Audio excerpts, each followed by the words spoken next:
Selamat datang di channel Cerita Cinta dan Gairah. Sebelum bercerita, saya ucapkan terima kasih bagi kalian yang sudah support channel ini, dan terima kasih juga sudah mendengarkan cerita ini hingga selesai. Semoga kalian selalu diberikan kesehatan dan rezeki yang melimpah. Amin. Yuk kita mulai. Aku adalah Nadia, istri dari Reno, seorang pria tampan dan bertanggung jawab yang selalu berusaha memenuhi kebutuhan hidup kami. 5 tahun pernikahan kami berjalan dengan stabil, penuh cinta, dan harmoni. Reno adalah sosok suami yang perhatian, penyayang, dan pekerja keras. Namun, dengan kemajuan karirnya, Reno semakin sering berada jauh dari rumah untuk urusan bisnis. Pada awalnya, aku bisa menerima itu semua, karena aku tahu dia melakukannya demi masa depan kami. Tapi, semakin lama, kehadiran Reno yang makin jarang di rumah mulai membuatku merasa kesepian, membuatku kehilangan arah. Hari-hari terasa begitu sunyi di rumah kami. Aku mulai merasa hampa, meskipun segala kebutuhan materi terpenuhi. Saat Reno tak ada, aku sering berusaha mencari kegiatan untuk mengisi waktu, dari mengikuti kelas yoga hingga bergaul dengan tetangga sekitar. Namun, semua itu tak bisa mengusir rasa kesepian yang terus menghantuiku. Aku merindukan Reno, tidak hanya kehadirannya secara fisik, tapi juga keintiman yang mulai memudar dari pernikahan kami. Suatu sore, setelah Reno pamit untuk kembali keluar kota, aku menerima kunjungan dari Pak Hendra, ayah mertuaku. Pak Hendra adalah pria yang masih terlihat gagah dan karismatik meski usianya sudah mendekati 52 tahun.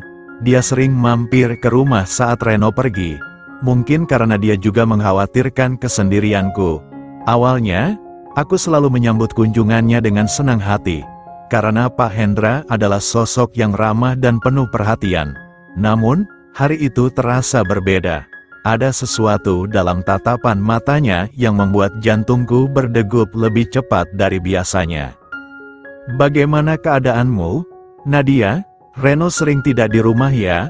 Akhir-akhir ini, Pak Hendra memulai pembicaraan dengan nada lembut. Seperti biasa, aku tersenyum. Meski di dalam hati, rasa sepi dan gelisah tak bisa sepenuhnya kusembunyikan. "Ya, dia semakin sibuk dengan pekerjaannya. Aku baik-baik saja," jawabku, berusaha terlihat tenang meskipun sebenarnya aku merasa lelah dengan kesendirian yang kian mendera. Percakapan kami awalnya hanya mengalir biasa.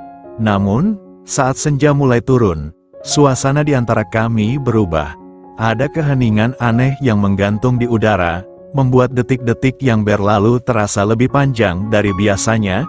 Pak Hendra memandangku dengan tatapan yang berbeda, lebih dalam, lebih intens. Tatapan itu membuatku merasa ada yang salah, tapi juga membuatku merasakan kehangatan yang sudah lama hilang dari hidupku. "Kamu kesepian?" "Iya, Nadia?" tanya Pak Hendra tiba-tiba, suaranya lembut tapi menyusup jauh ke dalam pikiranku. Aku terdiam, tak mampu langsung menjawab, seolah kata-kata itu menggambarkan dengan tepat apa yang kurasakan selama ini.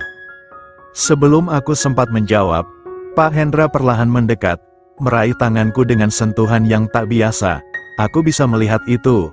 Reno memang sibuk, tapi kamu berhak untuk merasa bahagia juga, Nadia."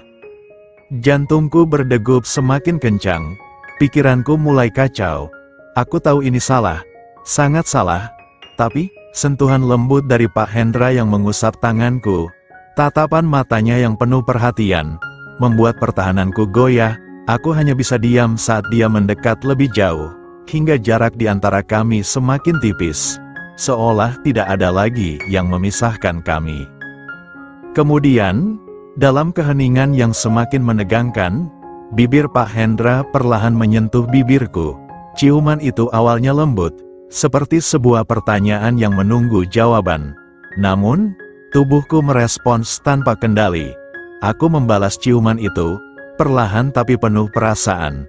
Rasa hangat menyelimuti tubuhku, membangkitkan perasaan yang sudah lama terkubur. Tanganku terangkat, melingkari lehernya, sementara ciuman kami semakin dalam. semakin penuh gairah. Pak Hendra menarikku ke dalam pelukannya, tubuh kami saling berdekatan, dan aku bisa merasakan detak jantungnya yang kencang. Saat itu, waktu seolah berhenti, aku terhanyut dalam gelombang emosi yang membara, tak lagi memikirkan tentang Reno atau pernikahanku.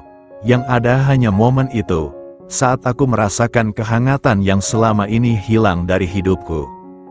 Pak Hendra, bisikku pelan di antara ciuman kami yang semakin intens. Aku tak tahu apa yang ingin kuucapkan, karena di satu sisi, aku tahu ini salah, tapi di sisi lain, ada perasaan yang tak bisa kuabaikan. Pak Hendra menghentikan ciumannya sejenak, menatapku dalam-dalam.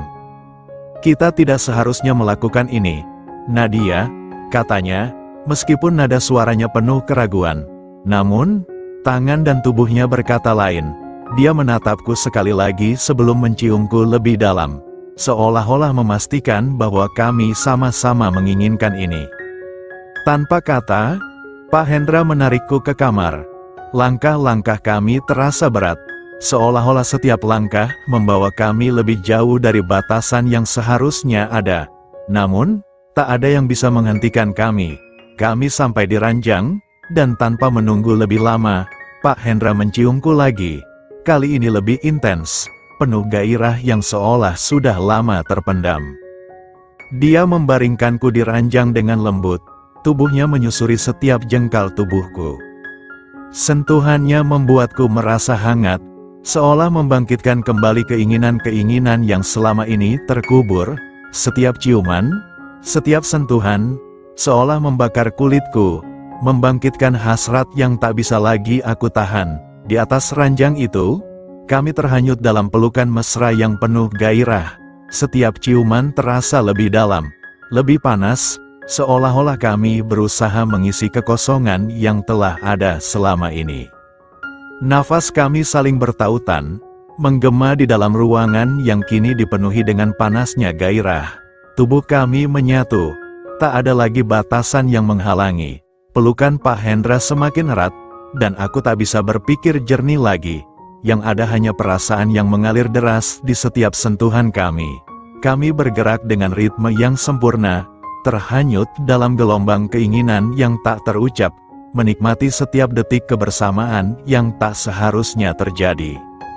Namun, ketika semuanya selesai dan keheningan mulai kembali menyelimuti kamar, kenyataan mulai menghantamku dengan keras. Aku berbaring di samping Pak Hendra, napasku masih tersengal, tapi pikiranku mulai kembali bekerja. Apa yang baru saja aku lakukan? Bagaimana bisa aku mengkhianati Reno dengan ayahnya sendiri? Pak Hendra duduk di tepi ranjang, membelakangiku, wajahnya tampak tegang, seolah dia juga tengah bergulat dengan pikirannya sendiri. Ini tidak boleh terjadi lagi, Nadia, katanya pelan, nadanya berat penuh penyesalan. Aku tak bisa berkata apa-apa, hanya mengangguk pelan sambil menatap langit-langit kamar. Pikiranku penuh dengan bayangan malam itu, dengan rasa bersalah yang mulai membanjiri hatiku. Meskipun aku tahu bahwa apa yang terjadi adalah sebuah kesalahan besar, aku juga tahu bahwa perasaan yang kurasakan malam ini akan terus menghantui pikiranku. Hubungan terlarang ini telah terjadi, dan meskipun kami sepakat untuk melupakannya, aku tahu rahasia ini akan selalu ada di antara kami. Setiap kali aku melihat Pak Hendra atau Reno, bayangan malam ini akan selalu muncul, menjadi kenangan yang tak pernah bisa kuhapus dari hidupku. Sekian dan terima kasih sudah mendengarkan cerita cinta dan gairah hingga selesai. Jangan lupa untuk like, komen dan subscribe channel ini, dan sampai jumpa di video cerita menarik lainnya. Dadah.